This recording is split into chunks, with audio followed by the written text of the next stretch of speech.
ব্রাদারানে ইসলাম তথা মুসলিম ভাতৃবৃন্দ, প্রশংসা মাত্রই সেই মহান আল্লাহ তাবারক ওয়া তাআলার নিমিত্তে, যার অশেষ মেহেরবানিতে প্রতি জুমার ন্যায় আজকেও আমরা জামে মসজিদে একত্রিত হতে পেরেছি।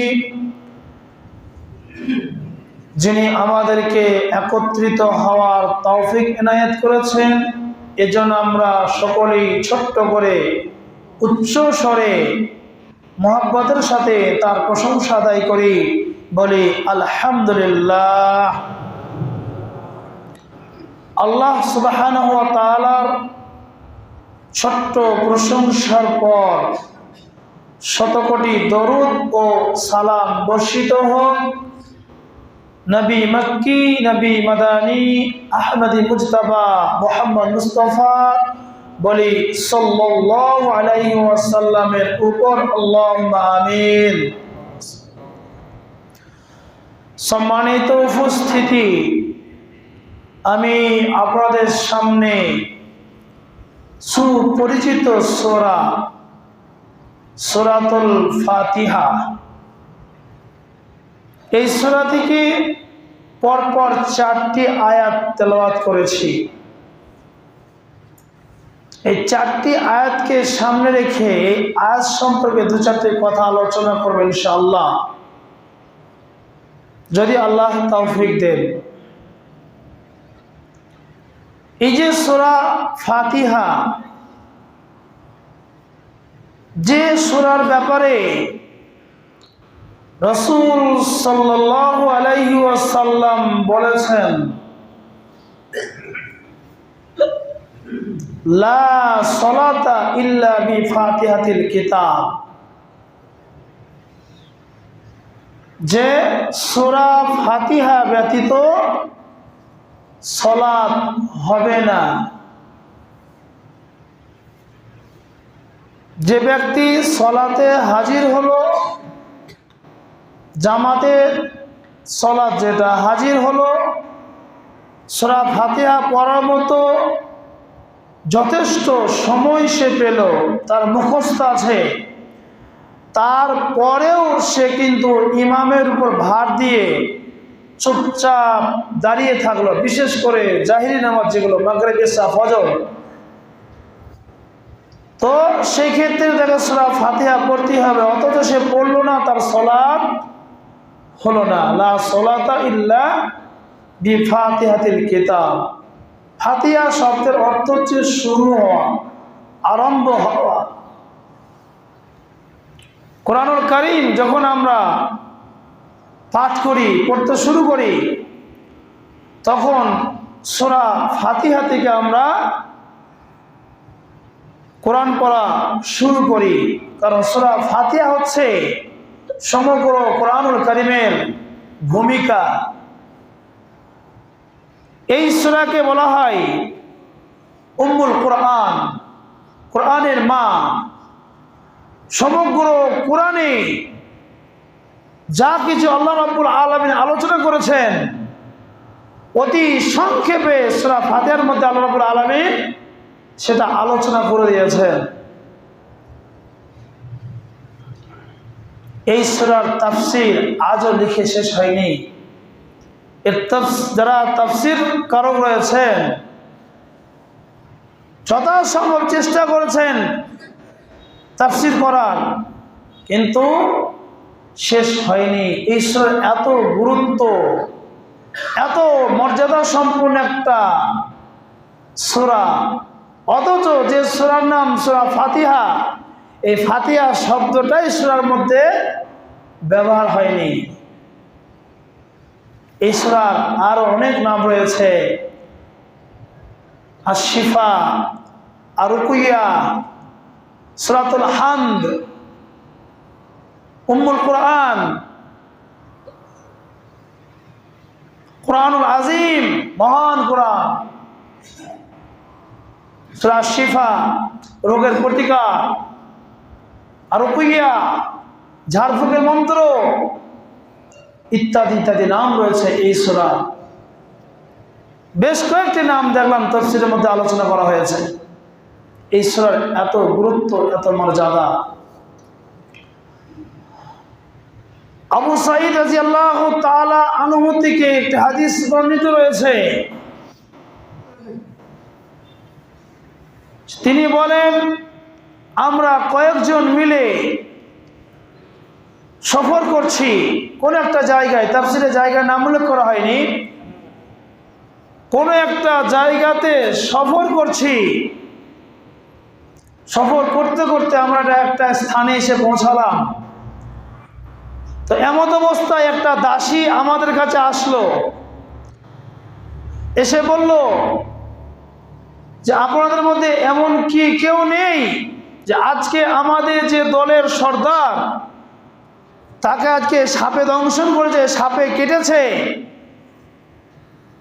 আমাদের ওখানে পুরুষরা কেউ নেই, সব নিজে নিজে কাজে চলে গেছে।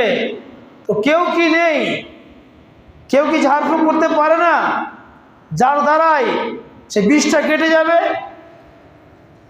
আবু সাঈদ খুদরি রাদিয়াল্লাহু তাআলা আনহু বলছেন, আমাদের মধ্যে থেকে একজন দেখলাম সেই দাসীর সঙ্গে চলে গেল। তো আবু সাঈদ রাদিয়াল্লাহু তাআলা আনহু বলেন, আমি নিজেও জানতাম না যে এই ব্যক্তি ঝাড়ফুঁক করতে জানে। আমাদের সঙ্গে এসেছে, আমরা সফর করছি, নিজেও জানি না। তারপরে ওই ব্যক্তি গেলেন, ঝাড়ফুঁক করলেন, ফিরে চলে আসলেন। তো ওই ব্যক্তিকে 30টা ছাগল উপহার দেওয়া হলো। আবু সাঈদ রাদিয়াল্লাহু তাআলা আনহু সেই ব্যক্তিকে বললেন যে তুমি যে ঝাড়ফুঁক করতে জানো, আমরা তো জানি না। ঝাড়ফুঁকের মন্ত্র তোমার জানা আছে, এটা তো আমাদের জানা ছিল না। কি বলে তুমি ঝাড়ফুঁক করলে যার জন্য বিষ কেটে গেল? সেই ব্যক্তি বলেন, তো কিছুই করিনি, সূরা ফাতিহা পড়ে শুধু ঝাড়ফুঁক করলাম। সূরা ফাতিহা পড়লাম এবং ঝাড়ফুঁক করলাম, বিষ কেটে গেল। আবু সাঈদ বলছেন, দাঁড়ান, এইসব ছাগলগুলো এখন ভাগ বন্টন করা যাবে না, আগে আল্লাহ রসুল সাল্লাল্লাহু আলাইহি সাল্লামকে জিজ্ঞেস করব, তারপরে এগুলো ভাগ বন্টন হবে। সফর শেষে মদিনায় যখন সাহাবা রাদিয়াল্লাহু তাআলা আনহু ফিরে গেলেন, আল্লাহ রসুল সাল্লাল্লাহু আলাইহি সাল্লামকে সমস্ত ঘটনা যখন খুলে বলা হলো, আল্লাহ রসুল বললেন, আরে ওই ব্যক্তি কি করে জানলো যেটা ঝাড়ফুঁকের মন্ত্র? অতএব যে ছাগলগুলোকে দিয়েছে সেগুলো তোমরা ভাগ করে নাও, আমার জন্য একটা ভাগ রেখে দিও। কে বলছেন? আল্লাহ রসুল সাল্লাল্লাহু আলাইহি সাল্লাম। তো সাপ বিচ্ছিন্ন যদি কাটে আর আপনি যদি সেটা খালেস অন্তরে সূরা ফাতিহা পড়ে যদি ফু দিয়ে দেন, ইনশাআল্লাহ বিষ কেটে যাবে, যন্ত্রণা থেমে যাবে। এই জন্য এই সূরাকে বলা হয় রুকুইয়া, ঝাড়ফুঁকের মন্ত্র, সূরা ফাতিহার আরেকটি নাম। এই সূরাতে বান্দার সঙ্গে আল্লাহর একটা পরিচয় রয়েছে। সচরাচর আমরা যখন কোনো ব্যক্তির কাছে কোনো কিছু চাওয়ার আশা রাখি, তো তখন কি করি? আমরা দরখাস্ত করি কোনো নেতার কাছে, কোনো মন্ত্রীর কাছে বা কোনো বিডিওর কাছে যে আমাদের এই জিনিসটা প্রয়োজন। তো তার আগে তার একটা ভূয়সী প্রশংসা করি আমরা। একটা ভূয়সী প্রশংসা করার পর আমাদের দাবিগুলো উপস্থাপন করি বা সেখানে লিখে দিই যে এই আমাদের প্রয়োজন। তো এখানেও আমরা শেষের দিকে দেখছি, এই সূরার শেষের আয়াতগুলোতে আমরা আল্লাহ রাব্বুল আলামিনের কাছে কিছু চাওয়ার আশা রাখছি, কিন্তু তার আগে আল্লাহ রাব্বুল আলামিনের কি করছে? আমরা ভূয়সী প্রশংসা করছি। কি বলে শুরু করছি? বিসমিল্লাহির রহমানির রহিম, আলহামদুলিল্লাহি রাব্বিল আলামিন। সমস্ত প্রশংসা কার জন্য? আল্লাহ পাকের জন্য, রব্বুল আলামিন, যিনি হচ্ছেন জগৎ সমূহের প্রতিপালক, সারা বিশ্বের রব, সারা বিশ্বের যিনি রব, যিনি জগৎ সমূহের প্রতিপালক, সমস্ত প্রশংসা তারই। প্রশংসা তো আল্লাহরই হবে, গুণগান তো আল্লাহরই হবে। কোনো সৃষ্টির না, প্রশংসা হবে স্রষ্টার। কোনো সৃষ্টির প্রশংসা ওইভাবে করা যাবে না। স্রষ্টার সঙ্গে সৃষ্টিকে রাখা যাবে না। তিনি স্রষ্টা, আমরা সৃষ্টি। তো সমস্ত প্রশংসা, তারিফ, গুণগান, হামদ, সানা সব কার জন্য? আল্লাহ রাব্বুল আলামিনের জন্য, যিনি সাত আসমানকে সৃষ্টি করেছেন, জমিনকে সৃষ্টি করেছেন, এবং আসমান জমিনের মাঝখানে যত যা কিছু রয়েছে সমস্ত কিছুর সৃষ্টিকর্তা হচ্ছেন একমাত্র আল্লাহ। অতএব সেই প্রতিপালকের জন্য হবে সমস্ত প্রশংসা। ইবনে মাজাতে একটি হাদিস রয়েছে, ওমর রাদিয়াল্লাহু তাআলা আনহু বর্ণনা করছেন যে এক ব্যক্তি আল্লাহর প্রশংসার জন্য এমন কিছু শব্দ বলেন যা আমরা শুনিনি। কি শব্দ সেগুলো? সেই ব্যক্তি বলে উঠলেন, ইয়া রব্বি লাকাল হামদ, ইয়া রব্বি লাকাল হামদ কামা ইয়ামবাগি লিজালালি ওয়াজহিকা ওয়া আযীমি সুলতানিক। এই দোয়া যখন এইভাবে যখন সেই ব্যক্তি আল্লাহ রাব্বুল আলামিনের প্রশংসা করলেন, ইয়া রব্বি, হে আমার রব, হে আমার প্রতিপালক, লাকাল হামদ, সমস্ত প্রশংসা হচ্ছে তোমার, তুমি একমাত্র প্রশংসার যোগ্য। কামা ইয়ামবাগি লিজালালি ওয়াজহিকা আযীমি সুলতানিকা, তুমি হচ্ছে বিশাল ক্ষমতার অধিকারী, তোমার বিশাল ক্ষমতা, মহান সত্তার মর্যাদা সম্পন্ন, সকল প্রশংসা তোমার জন্য। এইভাবে যখন সেই ব্যক্তি আল্লাহর প্রশংসা করলেন, তো যেসব ফেরেশতা মণ্ডলী সওয়াব লেখার জন্য তৈরি থাকে, হাদিসের মধ্যে এসছে যে ফেরেশতারা হতবাক, যে তারা যে কি সওয়াব লিখবে কুল কেনারা খুঁজে পাচ্ছে না। এমন এমন শব্দ দিয়ে সে প্রশংসা আদায় করেছে যে ফেরেশতা মণ্ডলী কি সওয়াব লিখবে খুঁজে পাচ্ছে না। অতএব ফয়সালার জন্য আল্লাহ রাব্বুল আলামিনের কাছে গেলেন ফেরেশতা মণ্ডলী বা মালাইকা, গিয়ে বলল, ইয়া রাব্বুল আলামিন, আল্লাহ, তোমার অমুক বান্দা এইভাবে প্রশংসা আদায় করেছে, এর ফয়সালা দেন, আমরা কি সওয়াব লিখব এর। আল্লাহ রাব্বুল আলামিন ফেরেশতাদেরকে বলেন, আল্লাহ তো সবই জানছেন তার বান্দা কি বলেছে, কিভাবে তার প্রশংসা আদায় করেছেন। আল্লাহ রাব্বুল আলামিনের যখন প্রশংসা আদায় করা হয়, আল্লাহ রাব্বুল আলামিন খুব খুশি হন। আল্লাহ রাব্বুল আলামিন ফেরেশতাদেরকে বলেন, আমার ফেরেশতা মণ্ডলী বলো তারা কিভাবে আমার প্রশংসা আদায় করেছে। সবই তো আল্লাহ জানছেন। ইন্নাল্লাহা আলিমুম বিজাতিস সুদূর, আল্লাহ তো অন্তর্যামী, অন্তর খবর তিনি জানেন। অতএব আল্লাহ জানার পরেও ফেরেশতাদেরকে বলছেন, বলো তারা কিভাবে, সেই ব্যক্তি কিভাবে আমার প্রশংসা আদায় করেছে। ফেরেশতা মণ্ডলী বলেন, হে আল্লাহ, সেই ব্যক্তি বলেছে, ইয়া রাব্বি লাকাল হামদু কামা ইয়ামবাগি লিজালালি ওয়াজহিকা ওয়া আযীমি সুলতানিক। আল্লাহ বললেন, শোনো, ওই ব্যক্তি যা যা বলেছে তোমরা সেগুলো হুবহু লিখে নাও। যে শব্দগুলো ব্যবহার করেছে সেই শব্দগুলোই তোমরা নোট করে নাও। কাল কিয়ামতের দিন ওর সঙ্গে যখন আমার সাক্ষাৎ হবে, তখন আমি নিজে ওই ব্যক্তিকে প্রতিদান দেব। সুবহানাল্লাহ বলবেন না? এমন শব্দ দিয়ে, এমন বাক্য দিয়ে সেই ব্যক্তির প্রশংসা আদায় করলেন আল্লাহ রাব্বুল আলামিনের, যে ওই ব্যক্তির জন্য আল্লাহ বলছেন, কাল কিয়ামতের দিন যখন ওর সঙ্গে আমার সাক্ষাৎ হবে, তখন আমি নিজে তাকে প্রতিদান দেব। এখন তোমাদেরকে সব লেখার প্রয়োজন নেই, ও যে বাক্যগুলো বা যে শব্দগুলো বলেছে হুবহু তোমরা সেইটা লিখে লিখে দাও।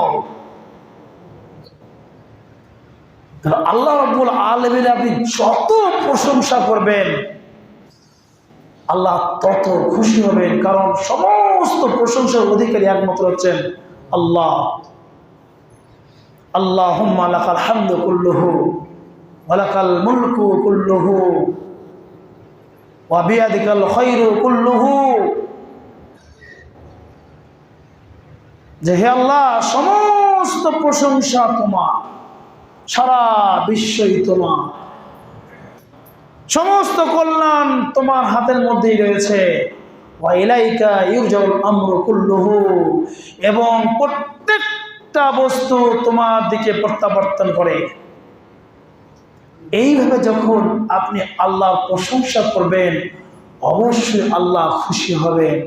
তো আল্লাহ রাব্বুল আলামিন এই সূরার শুরুতেই বলছেন আলহামদুলিল্লাহি রাব্বিল আলামিন, সমস্ত প্রশংসা, গুণগান, হামদ সেই মহান আল সত্তার জন্য, যিনি হচ্ছেন জগৎ সমূহের প্রতিপালক, রব, সৃষ্টিকর্তা, আর রহমানির রহিম, এবং যিনি হচ্ছেন করুণাময় ও দয়ালু। অবশ্যই তিনি করুণাময় ও দয়ালু। আপনি শত গুনাহ করেছেন, গুনাহ করতে করতে পাহাড় সমপরিমাণ হয়ে গেছে, এত আপনি গুনাহ করেছেন, এত গুনাহ করছেন, ভাবছেন হায়রে ক্ষমা কিভাবে হবে। আল্লাহ বলছেন লা তাকনাতু মির রাহমাতিল্লাহ, বান্দা তুমি আল্লাহর রহমত থেকে নৈরাশ হইও না, নিরাশ হইও না।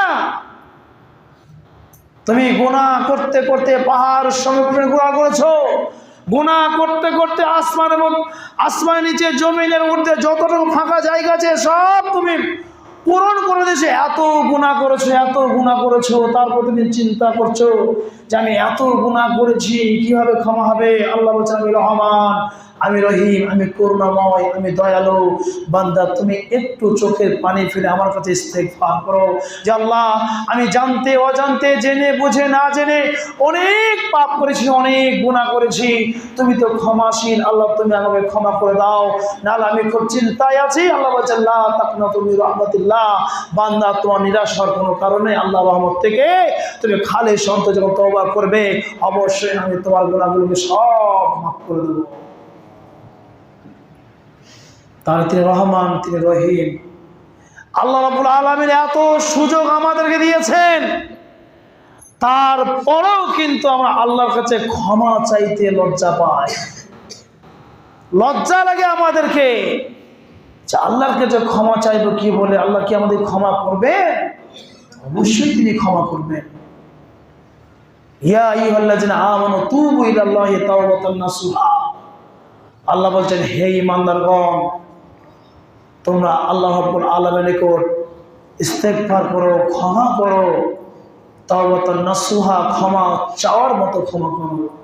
আসা রাব্বুকুম আইয়ুকাফিরা আনকুম সাইয়্যাতিকুম ওয়া ইয়াদখিলুকুম জান্নাতিন তাজরি মিন তাহতিল নাহার। হতে পারে এই ক্ষমার পরে আল্লাহ ইচ্ছা করলে আল্লাহ রাব্বুল আলামিন আপনার সমস্ত গুনাহগুলোকে মাফ করে দিয়ে এমন একটা জান্নাত আপনাকে দান করবেন যে যার তলদেশ দিয়ে নহর প্রবাহিত, নহর বয়ে যাচ্ছে, সুমিষ্ট পানির নহর, দুধের নহর, শরাবের নহর বয়ে যাচ্ছে, তার তলা দিয়ে এরকম একটা জান্নাত আল্লাহ রাব্বুল আলামিন আপনাকে দান করতে পারেন। এই জন্য ক্ষমা অবশ্যই আল্লাহকে চাইবেন, তিনি রহমান, তিনি রহিম।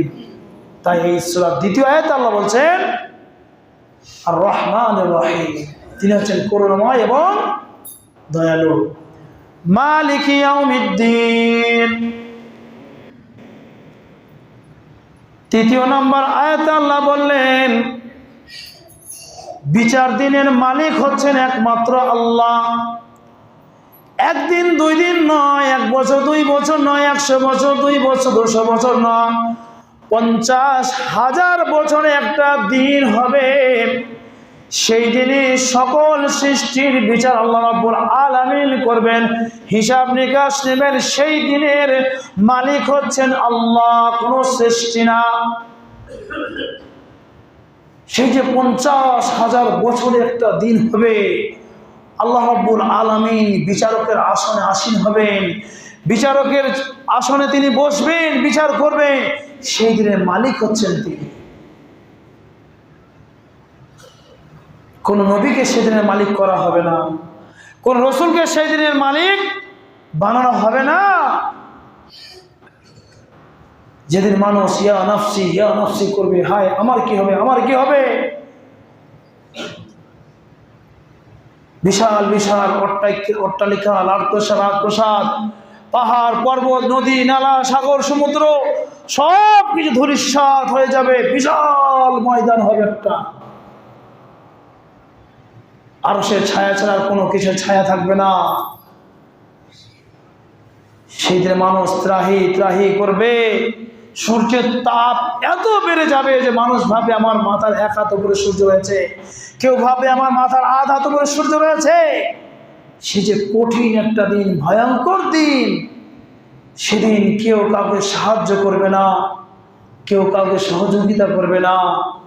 মানুষ উলঙ্গ থাকবে, তবে পাশের মানুষটা যে উলঙ্গ হয়ে আছে এদিকে তাকানোর সুযোগটুকু তার হবে না, এত চিন্তায় চিন্তিত হবে।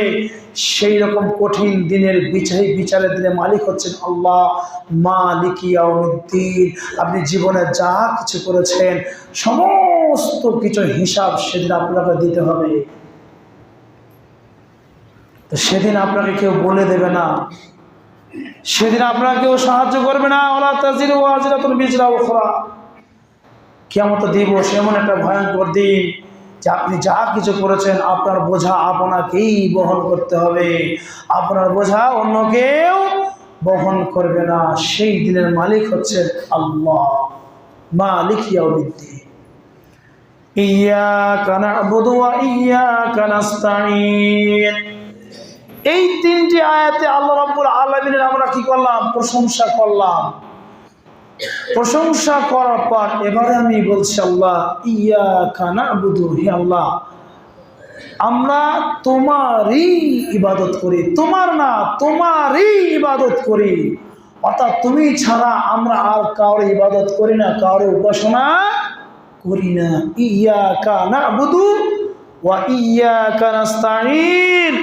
এবং আমরা একমাত্র তোমারই কাছে সাহায্য চাই। সাহায্য করার মালিককে একমাত্র আল্লাহ। অতএব সাহায্য চাইতে গেলে আপনি বিপদে পড়েছেন, আল্লাহর কাছে সাহায্য চাই। আল্লাহ এই বিপদ থেকে তুমি আমাকে উদ্ধার করো, আল্লাহ এরকম অশ্লীল থেকে তুমি আমাদেরকে হেফাজত করো, এইসব নোংরামি থেকে তুমি আমাদেরকে হেফাজত করো। অবশ্যই আপনি যদি আল্লাহর কাছে এইভাবে সাহায্য চান, আল্লাহর সাহায্য অবশ্যই আপনার উপরে আসবে। কিন্তু আমরা তো আল্লাহর কাছে সাহায্য চাই না। আমার নিজেরাই তো মস্ত বড় অনেক কিছু হয়ে গেছি যে কি আল্লাহর কাছে সাহায্য চাইবো। আমার টাকা আছে, পয়সা আছে, গাড়ি আছে, বাড়ি আছে, সবসময় টাকা পয়সা কিন্তু কাজে আসবে না। টাকা পয়সা ব্যাংক ব্যালেন্স আপনার কাজে আসবে না। টাকা পয়সা আপনাকে বাঁচাতে পারবে না। বাঁচানোর মালিক, সাহায্য করার মালিক, সহযোগিতার মালিক একমাত্র আল্লাহ। এই জন্য বিপদ আপদে পড়লে আল্লাহর কাছে সাহায্য চান যে আল্লাহ তুমি তো সাহায্যকারী। আমরা সেটা যারা 5 ওয়াক্ত সালাত আদায় করছি বা যারা সূরা ফাতিহা পড়ি, আমরা প্রত্যেককেই কিন্তু প্রত্যেক রাকাতে এই আয়াতটা পাঠ করি, ইয়্যাকা না'বুদু ওয়া ইয়্যাকা নাস্তাঈন। যে আল্লাহ একমাত্র তোমারই ইবাদত করি আর তোমারই কাছে সাহায্য প্রার্থনা করি। কিন্তু তারপরও দেখি যে হয়তো আমরা একটু আমাদের ধৈর্য কম, আল্লাহর সাহায্য আসতে দেরি হচ্ছে। মাজারে দরকার, খানকায় গিয়ে মাজারে গিয়ে মাথা ঠুকলাম, আর সেই মাজারে যিনি শুয়ে আছেন, কবরে শায়িত আছেন, তার কাছে বলে হে দাতা বা আমাকে সাহায্য করো, আমি মহা বিপদে পড়ে গেছি। মসজিদে এসে আপনি এক কথা বললেন, মসজিদকে বাইরে গিয়ে মাজারে গিয়ে আর এক কথা বললেন। ইন্নাল্লাহা আলিমুম বিযাতিস সুদূর, অন্তর্যামী কিন্তু আল্লাহ। এজন্য সাহায্য চাইতে গেলে একমাত্র আল্লাহর কাছেই চাইতে হবে। ইবাদত বন্দেগী উপাসনা করতে গেলে আল্লাহর কাছেই আল্লাহরই করতে হবে, তাছাড়া অন্য কারো ইবাদত বন্দেগী করা যাবে না। স্রষ্টা ব্যতীত কোন সৃষ্টির ইবাদত করা, বন্দেগী করা, উপাসনা করা যাবে না। যদি আপনি তাদের ইবাদত বন্দেগী উপাসনা করেন, তাদের কাছে যদি আপনি সেই মৃত্যু ব্যক্তি যে কবর শুয়ে আছে তার কোনো ক্ষমতা নাই, যে উপকার করতে পারে না, অপকার করতে পারে না, তার কাছে গিয়ে যদি আপনি চান, মানত করেন, ইবাদত করেন, তাহলে আপনি মুশরিক হয়ে গেলেন। আর মুশরিক হয়ে যদি এই অবস্থায় যদি আপনি মারা যান, আল্লাহ বলছেন ইন্নাল্লাহা লা ইয়াগফিরু আন ইউশরাকা বিহি ওয়া ইয়াগফিরু মা দুনা যালিকা লিমান ইয়াশা। আল্লাহ রাব্বুল আলামিন মুশরিককে কখনো ক্ষমা করবেন না। যে ব্যক্তি শিরিক করেছে, আল্লাহর সঙ্গে কোনো ব্যক্তিকে অংশীদার বানিয়ে দিয়েছে, মাজারে গিয়ে ইবাদত করেছে, মাজারে গিয়ে পয়সা দান করেছে, মাজারে যে ব্যক্তি শুয়ে আছে, কবরে যে ব্যক্তি শুয়ে আছে, দরগাতে যে ব্যক্তি শুয়ে আছে, তাকে পীর মনে করে, মনে অন্তরে খোদা মনে করে তার ইবাদত বন্দি করে তার কাছে সাহায্য চেয়েছে এবং সেই অবস্থায় সে মারা গেছে। মসজিদে এসে সে অনেক নামাজ পড়েছে, রোজাও রেখেছে, কিন্তু ওই যে জীবনে একটা ভুল করে ফেলেছে এবং এই অবস্থায় সে মারা গেছে, তওবা করার সুযোগ পাইনি। আল্লাহ বলছে ওই ব্যক্তিকে আমি ক্ষমা করব না, কারণ সে আমাকে বাদে, আমার উপর তার ভরসা ছিল না, সে আমাকে অ্যাভয়েড করেছে এবং মাজারে গিয়ে তার ইবাদত করেছে, সেই কবরে মাজারে গিয়ে সিজদা করেছে, মাথা নত করেছে, তার কাছে গিয়ে সাহায্য চেয়েছে, যার সাহায্য করার কোনো ক্ষমতাই নাই, যে উপকারও করতে পারে না, অপকারও করতে পারে না, অথচ তার কাছে 10 টাকা 20 টাকা 100 টাকা দিয়ে সাহায্য চেয়েছে যে বাবা তুমি আমাকে এই বিপদ থেকে রক্ষা করো। বন্ধুবর্গ আমার, এইভাবে যদি আপনি ইবাদত বন্দেগী করেন, যে মসজিদেও আসবো, আল্লাহর ইবাদত করব, মাজারেও যাব, হ্যাঁ তার বন্দনা করব, তার উপাসনা করবো, সিজদা করব, আর এই অবস্থায় মারা যান, তাহলে নিস্তার নেই। মুশরিক নন, শিরিক নেই, কিন্তু আজ অনেক পাপ করে ফেলেছেন। আল্লাহ ইচ্ছা করলে সেটা ক্ষমা করে দিতে পারেন। ওয়ায়াগফিরু মা দুনা যালিকা লিমান ইয়াশা। আল্লাহ বলছেন শিরিক করেনি এরকম ব্যক্তি মারা গেছে, অনেক গুনাহ আছে, তওবা করার সময় পায়নি, আমি ইচ্ছা করলে তাকে ক্ষমা করে দিতে পারি, ক্ষমা করবই, এ কথা বলছেন না। আমি যদি ইচ্ছা করি তাহলে আমি তাকে ক্ষমা করে দিতে পারি, ক্ষমা করে দিয়ে তাকে আমি জান্নাত দিতে পারি। কিন্তু শিরিক করে যে মারা গেছে তার ক্ষমার রাস্তা নেই, ক্ষমার রাস্তা সে বন্ধ করে দিয়েছে দুনিয়াতে। অতএব এই জন্য আল্লাহ রাব্বুল আমরা প্রত্যেক নামাজি 4 নম্বর আয়াত এটাই বলে থাকি, ইয়াকা না'বুদু ওয়া ইয়াকা নাস্তাঈন। আল্লাহ আমরা একমাত্র তোমারই ইবাদত করি এবং তোমারই উপাসনা করি। আমাদের এই আয়াতের প্রতি দৃঢ় থাকতে হবে। যত বালা মুসিবত দুঃখ কষ্ট আসুক না কেন, কোনো অবস্থায় আমরা আল্লাহর পথ থেকে সরে যাব না, আল্লাহ ব্যতীত অন্য কারো উপাসনা করব না, আল্লাহ ব্যতীত অন্য কারোর কাছে সাহায্য চাইব না। সম্মানিত উপস্থিতি, সংক্ষেপে 4টা আয়াত আলোচনা করলাম। এই 4টা আয়াতকে নিয়ে আপনি একটু ভাববেন, পর্যালোচনা করবেন, জীবনের সঙ্গে মিলাবেন যে আমাদের জীবনের সঙ্গে আয়াতগুলো মিলছে কিনা। যদি মিলে যায় আলহামদুলিল্লাহ, যদি না মিলে তাহলে অতি অবশ্যই আমল করার চেষ্টা করুন। পরিশেষে আল্লাহর কাছে দোয়া করি, আল্লাহ গো যতদিন আমরা বেঁচে থাকবো, আমাদের হায়াত তুমি যতদিন দারাজ করেছো, আল্লাহ ঈমান আমলের সাথে যেন বেঁচে থাকতে পারি। আল্লাহ তুমি আমাদের সকলকে এই তৌফিক দান করো।